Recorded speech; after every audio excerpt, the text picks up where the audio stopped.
During a family vacation, my husband's parents insisted I sit at a separate table. No one spoke to me the entire trip. When I asked my husband, he shrugged. It's just their way. I smiled and said, perfect, I have my own way too. The next morning they found out what I had done and panicked. Looking back, the signs were always there. The little comments, the dismissive looks, the way I was always treated like an afterthought in my own marriage. But I ignored them because I loved my husband, Mark. I thought if I just kept trying, if I kept being patient, things would change. They didn't. Instead, I found myself on a family vacation that was supposed to be a fun, relaxing trip to Hilton Head, South Carolina, but it turned into something else, something I'll never forget. We had just arrived at the resort. It was a beautiful place, the kind you see in travel magazines.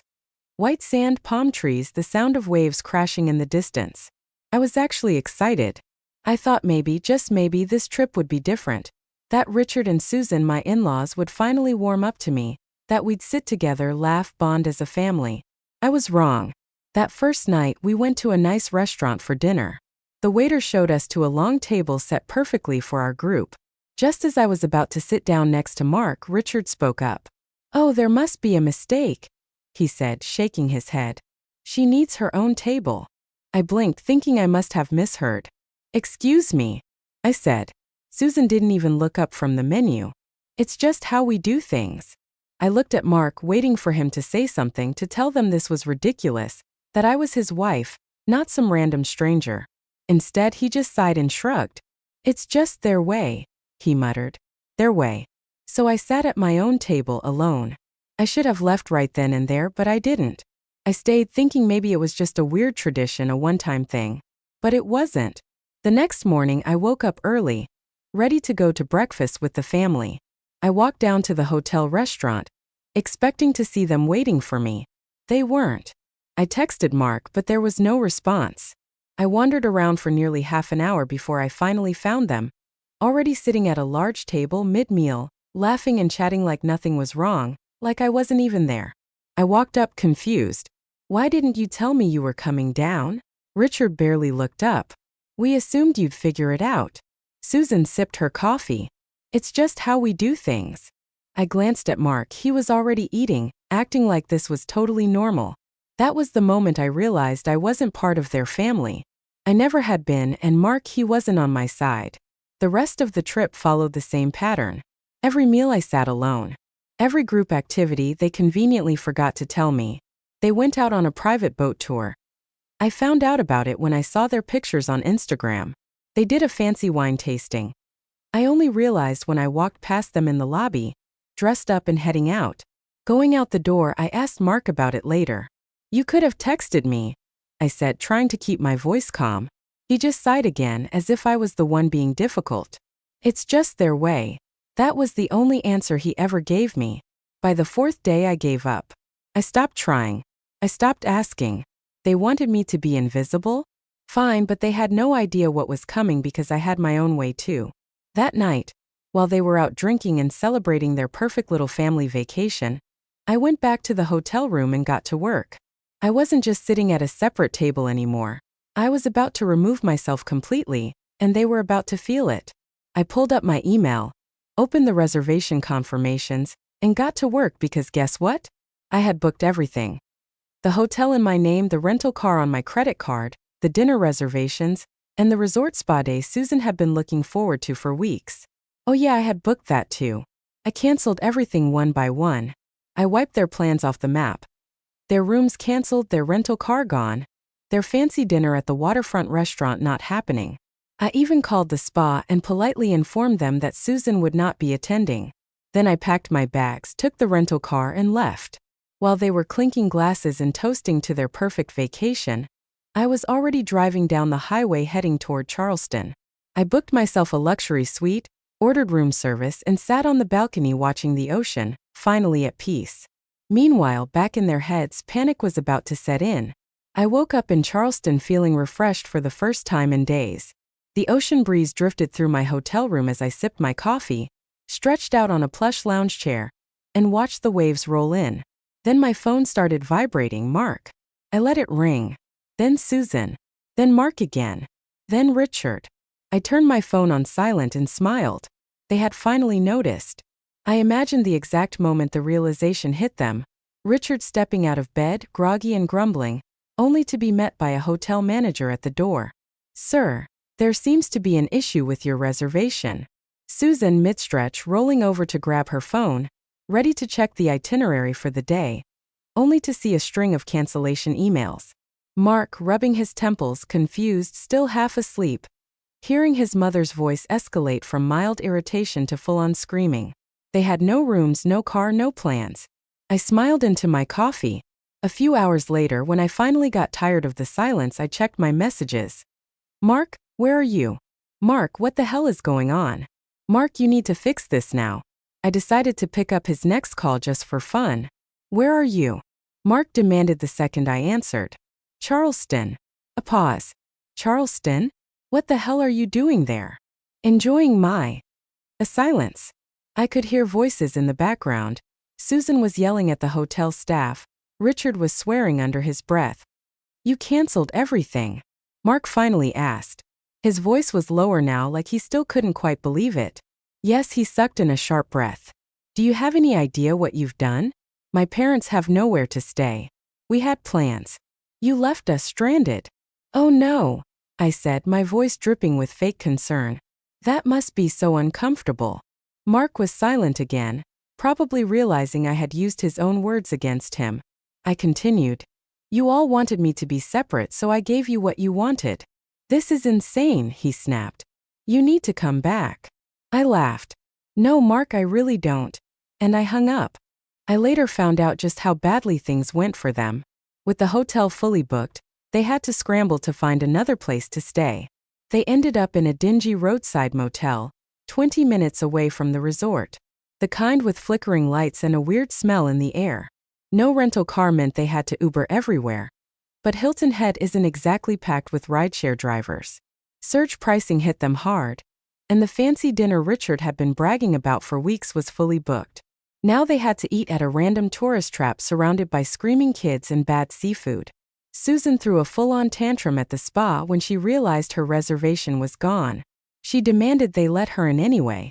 They didn't. I got all of this from the angry texts Mark sent later. "Mark, you seriously just left us like this?"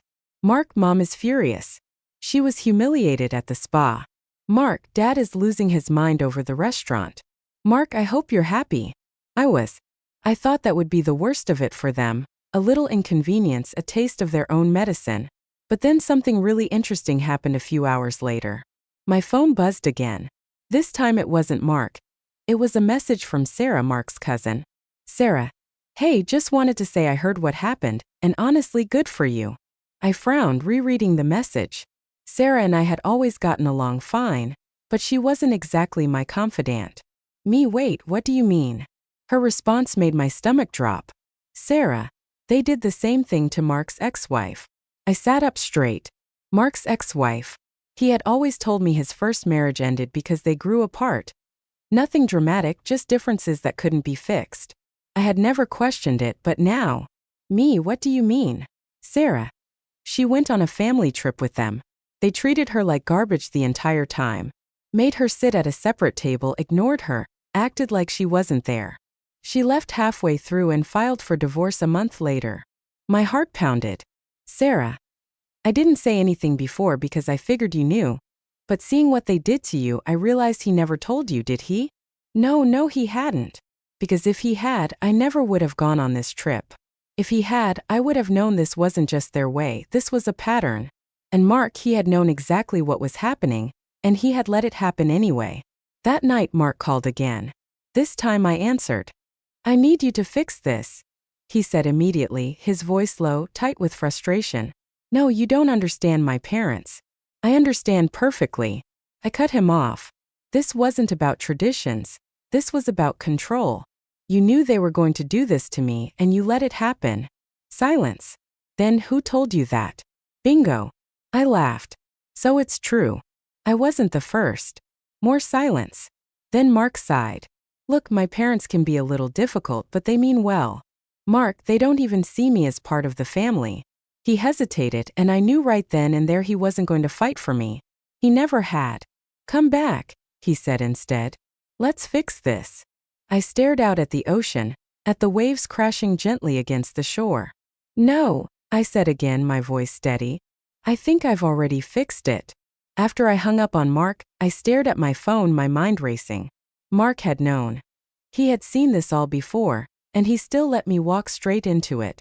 I wasn't just furious anymore, I was done.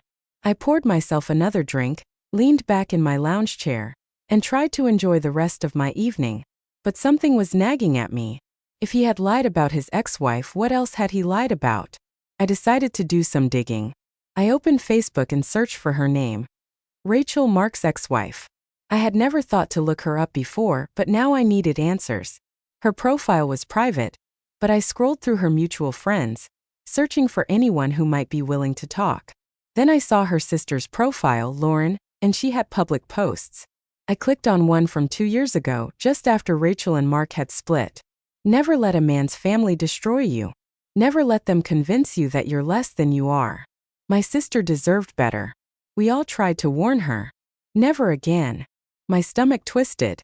I scrolled further and found an old comment from Sarah, Mark's cousin, the same one who had messaged me. I wish she had listened to us. At least she's free now. Listen to them. I sat there, my heart pounding. I didn't know what to do. I could message Lauren. I could ask her what really happened. But was I ready to hear it? I stared at the screen for a long time. Then finally I took a deep breath and typed, "Hey, this is going to sound really random, but I think we need to talk." She responded within minutes. Lauren didn't waste time. I was wondering when you'd reach out. That single message hit me like a punch to the stomach. So you know who I am? Lauren. Yeah, we've been waiting for this to happen. I stared at the screen, my fingers frozen over the keyboard. We? What do you mean? Lauren. Rachel wasn't the first, you know, and she sure wasn't the last. My breath caught. What are you saying? Lauren. I'm saying Mark has done this before more than once. His parents have done this before more than once. And if you're talking to me right now, I'm guessing you just went through it too. I felt sick. This wasn't just some one-off pattern. This was a game to them. A twisted little tradition they played on every woman Mark brought into his life.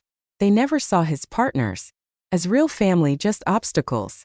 And Mark, he let it happen every time. Why didn't anyone tell me? Lauren, we tried, but Mark always makes sure his girlfriends stay isolated. He tells them his family just has quirks or traditions. He makes sure they don't ask too many questions. Did he ever tell you Rachel was the problem? I closed my eyes. He had painted Rachel as difficult, as someone who never understood his family, who always made drama over small things. But now I knew the truth. Rachel hadn't been dramatic, she had been trapped. And now so was I, or at least I had been until now. I didn't sleep that night. The realization that I had wasted years of my life on this man burned in my chest. But there was something else too, something I couldn't quite put my finger on. Why had Mark called me so many times today? Why was he this desperate? Then at 6 a.m. I got my answer. A text popped up from an unknown number. Ma'am, this is Officer Daniels with the Hilton Head Police Department. We need to speak with you regarding a missing persons report filed by your husband. I sat up so fast I nearly knocked my phone off the nightstand. Missing persons report? I scrambled to call back, my mind racing. The second the officer picked up, I blurted, "I'm fine. I'm not missing." A pause. Then, "Ma'am, are you saying you left voluntarily?" Yes, obviously I left voluntarily. My husband knows exactly where I am. He's been calling me nonstop. The officer sighed. Your husband reported that you left without explanation and haven't been answering his calls. He said he was concerned for your safety. I clenched my jaw so hard my teeth hurt. This wasn't concern, this was control. Mark hadn't been worried about me. He had been trying to force me to come back. I took a deep breath. Officer, I am perfectly fine. I am in Charleston. I left Hilton Head by choice. I am not missing, and I do not want my husband contacting me. A pause. Would you like to file a formal request for no further contact? I hesitated, then finally I exhaled. Yes, I would. And just like that, I put the first legal nail in the coffin of my marriage. Not even an hour later, my phone buzzed with a new text. This time it was from Susan. Susan, I cannot believe you would humiliate us like this. I laughed out loud. I ignored it. Then another message. Susan, you made Mark involve the police. Do you have any idea how this looks? Oh, I made Mark involve the police? I rolled my eyes and took another sip of my coffee. Then the messages kept coming. Susan, this family has done nothing but try to welcome you. Susan, you're being incredibly selfish. Susan, you need to come back and fix this. And finally, Susan, if you don't come back, Mark is going to make things very difficult for you. I froze. It wasn't even subtle, it was a threat. I sat back in my chair, rereading the message over and over. I had thought this was just about control, just about their twisted little family games. But now I realized something much worse. They weren't just trying to humiliate me. They were trying to break me, and if I didn't do something fast, Mark was about to make sure they succeeded. I stared at Susan's text for a long time. If you don't come back, Mark is going to make things very difficult for you. It wasn't even a warning. It was a promise. I could feel it now, the shift. This wasn't just them being cold or dismissive. This was a battle and I was supposed to roll over and lose. But I wouldn't, not this time. I cracked my knuckles, took a deep breath and sent one single message back. Perfect. Let's make things difficult then. Then I booked a hotel conference room in Charleston and invited everyone. Mark, his parents, and Sarah. Because if they wanted a war, I was going to bring it right to their doorstep. The next morning, I sat in the conference room waiting. The long wooden table was set with nothing but bottled water, and the thick silence of anticipation. I didn't wait long. The door slammed open. Mark stormed in first, his jaw clenched so tightly I thought his teeth might crack. His parents followed, Susan's heels clicking sharply against the floor. Richard's face already red with anger.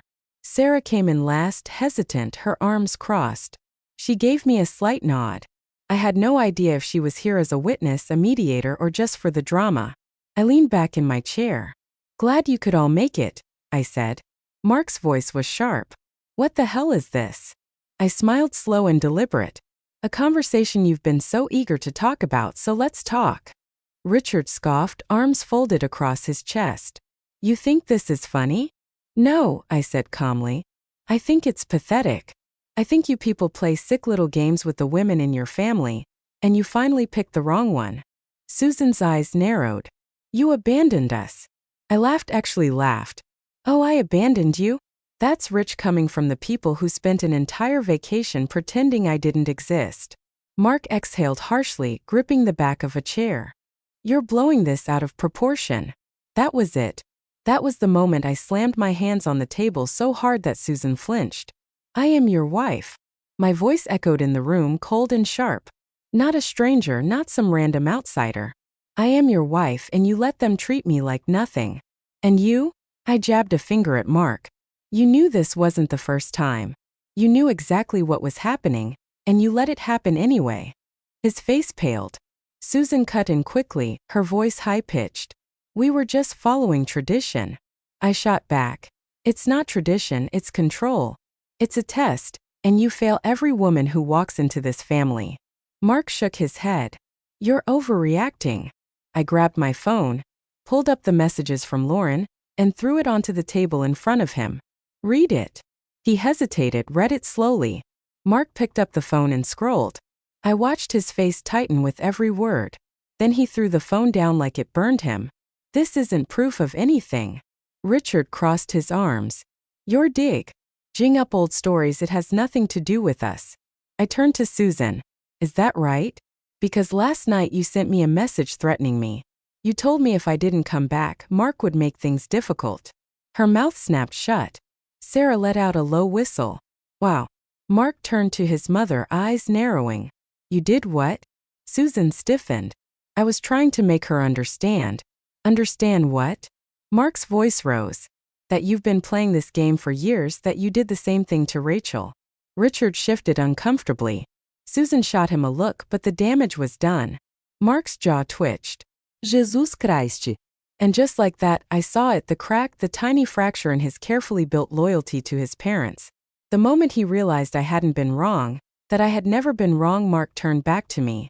For the first time, he actually looked unsure. I stared at him, waiting to see if he would finally say something that mattered. But then he ran his hands through his hair. Inside, I can fix this. My stomach dropped. That was his first instinct. Not an apology, not regret, just fixing the optics. I leaned back, exhaling slowly. You really don't get it, do you? Silence. I stood up, adjusting my bag. I'm not coming back, Mark. That snapped him out of it. Wait, what? I'm done. His eyes widened. You're serious? Sarah snorted. Dude, how have you not figured that out by now? Susan's voice rose. This is ridiculous. You're throwing away your marriage over a misunderstanding. I shook my head. No, Susan, you threw it away. You and Richard and your sick, twisted way of treating people. Mark was just too weak to stop it. Mark reached for my arm, but I stepped back. Wait, let's talk about this. I held up my hand. No, Mark, you talk. You make excuses. You let them control you. But I'm done listening. I grabbed my phone and walked to the door. Mark's voice was almost desperate now. Wait, where are you going? I turned back, staring at him one last time. I'm leaving. Susan scoffed. You can't just leave a marriage. I met her gaze, my expression unreadable. Watch me. Then I walked out the door. It took 6 months to finalize the divorce. Mark tried everything, begging, blaming, even accusing me of overreacting, but I never looked back. Sarah stayed in touch. She told me things imploded after I left. Apparently, Mark finally confronted his parents, and it wasn't pretty. Richard called him weak. Susan cried, saying I had brainwashed him. For the first time, Mark saw them for what they really were. It didn't change anything for me. I was already gone. I moved back to Charleston permanently. I found a new apartment, reconnected with old friends, and started rebuilding my life. One night, months later, I got a text from an unknown number. Mark, I see it now. I'm sorry. I stared at it for a long time, then I deleted it because for the first time in years I was free.